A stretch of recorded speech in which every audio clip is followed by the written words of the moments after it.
partnership and development.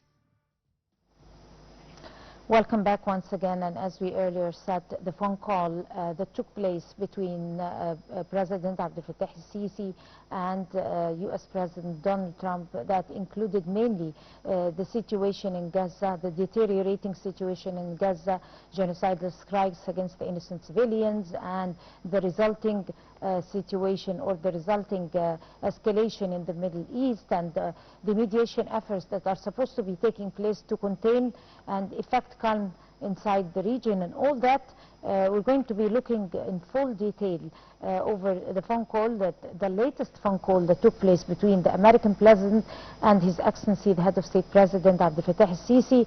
Very delighted to be joined over the phone by Dr. Hassan Wagih, Professor of Political Science. Good morning, Dr. Wagih. Good morning. How are you doing, sir? First of all, of course, this contact or the phone call between the American President and the Head of State is very important, as it is the latest over the two viewpoints of the American viewpoint and our response to this viewpoint of the American side. Of course, Egypt's stance is very obvious, and President Abdel Fattah al-Sisi on and on is repeating the Egyptian stance and hasn't changed a bit. There was a phone call that took place. What are the details of that phone call?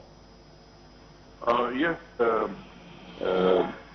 telephone call was generally very good, mentioned by President Trump himself in his notes on that. And I think that any communication between on the level of the president during this crisis is something favorable for everyone. You know, in crises like that, telephone calls and the communication is extremely important among the presidents. You remember that when there was Cuban Missile Crisis, the most important step they took was to establish a hotline between the Kremlin and the White House. So communication channels are very important in managing and in trying to de-escalate crises.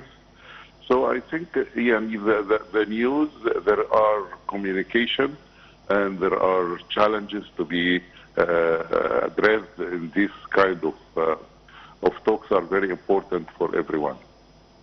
Right. Of course, there are upcoming challenges ahead for the whole region, not only in Gaza.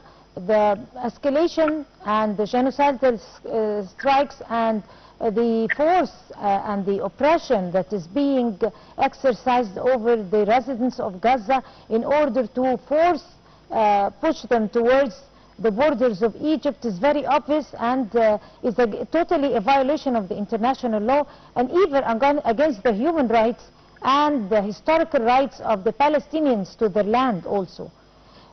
What is the response of the international community? We totally understand that it is backed by the U.S., but there should be a response. Yes, you are correct. The international community should try to address what is happening, because if in our part we have been exerting a great deal of effort in Egypt here in particular to de-escalate, not to escalate, and we are very clear about our demands. No one is to commit any aggression on our land, but also the international community should have a wake-up call, because what's happening is outrageous. You know, there is a deteriorating situation, and the other party is not de-escalating with us. So I think that one of the most important things the international community should get together, and I think that the UN Security Council should convene, because what's happening is outrageous. You know, Israel is occupying more land. It occupies the Palestinian Rafah, and You know, that is really outrageous and against, as you have said, against international laws, against everything reasonable that would help in solving the problem and getting things on the right track. Right. The American U.S. forces and the American administration is pushing a huge deal, a bulk deal of its forces, air forces, commanders and B5 or B15, I believe, some of its forces, one of the very, very strong air forces owned by the United States, and a huge deal of its forces on the border with Egypt. Does that look like it is securing the place, or I mean, the district of Gaza? It doesn't look. What does it look like? What is in the agenda of Israel and the United States? The agenda of Israel and the United States is clear for everyone. Actually, they are putting the claim that it is Hamas and the hostages and etc., despite the fact that mediators created the situation for releasing the hostages and for mutual steps between all parties.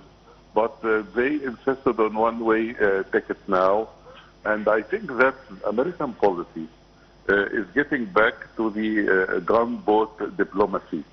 And that kind of diplomacy was exercised in the 60s and in the 70s and from one side to the other. But America as a great power recognized inside America itself that gunboat diplomacy should not be overused, should not be there for every conflict, because this is tended to be a zero-sum playing, and as a superpower, win-win is better for America and for everyone.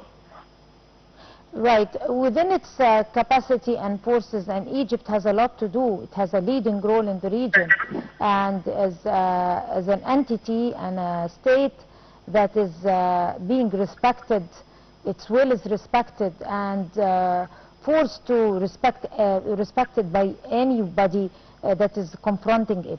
Within the will of Egypt, within the capacity of Egypt as a mediator, of course in addition to Qatar, but Egypt has a leading role. Where do you see the role of Egypt in that very, very difficult situation?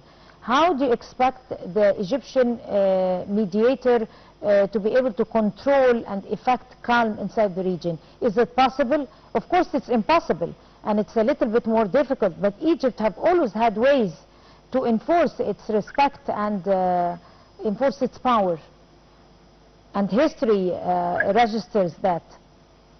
Yes, I think that Egypt has been exerting a great deal of effort to play a mediator, a fair-minded mediator role, but also when it comes to threats to its borders and to the forceful migration, Egypt is not a mediator here. Egypt is another party.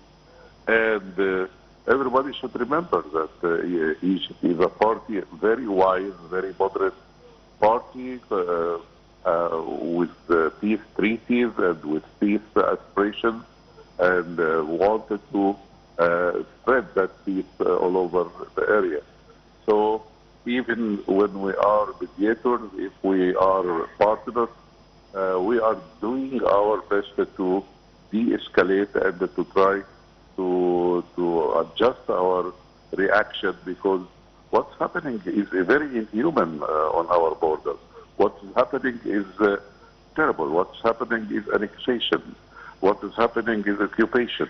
What is happening is deteriorating the situation.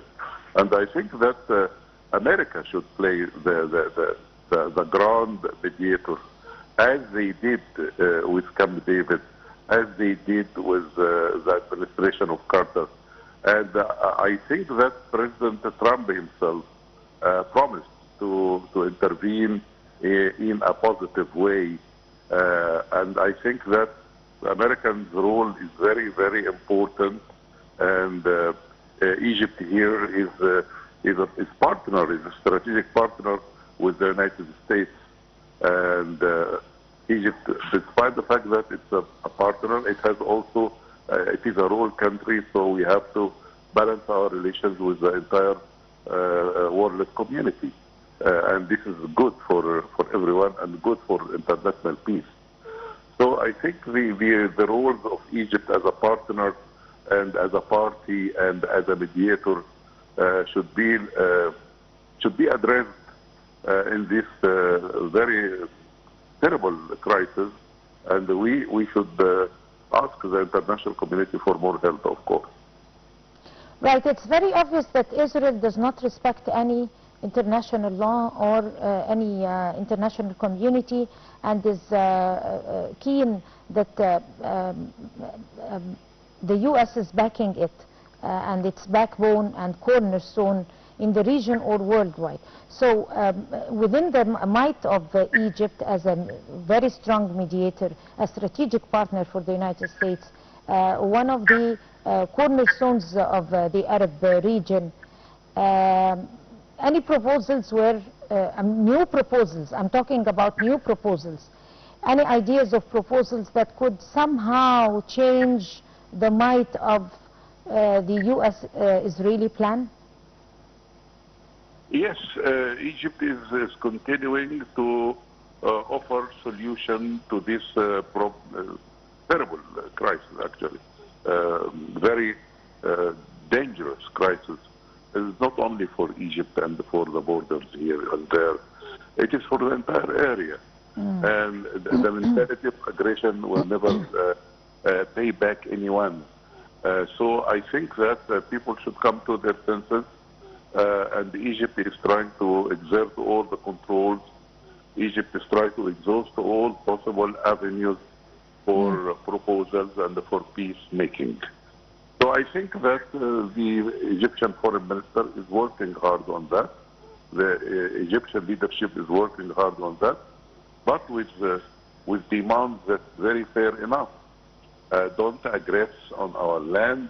Don't go on for the forceful migration, which is in our account and the account of the Palestinian people, and it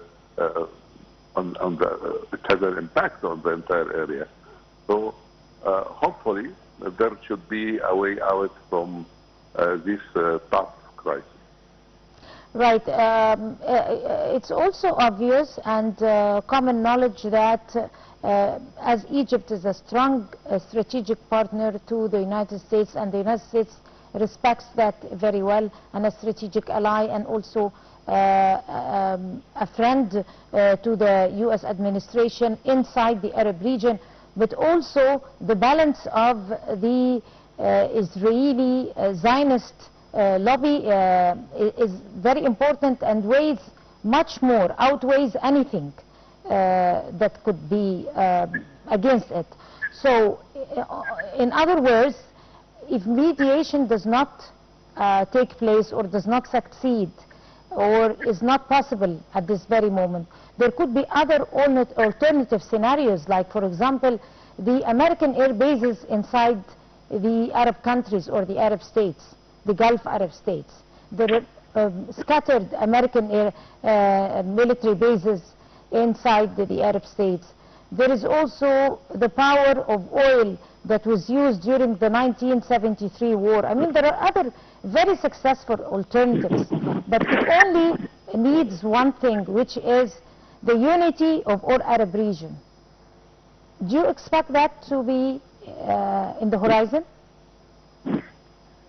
Look, there are so many analyses regarding that, and there are several analyses from influencers and from Center Strategic Thinking saying that there is no Arab unity that is enough to confront what's happening. But again, We have to understand that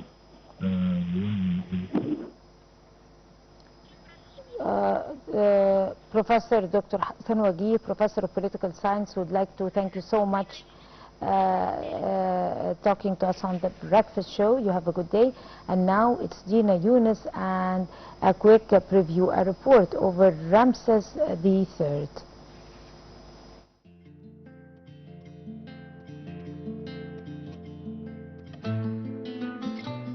King Ramses III ruled Egypt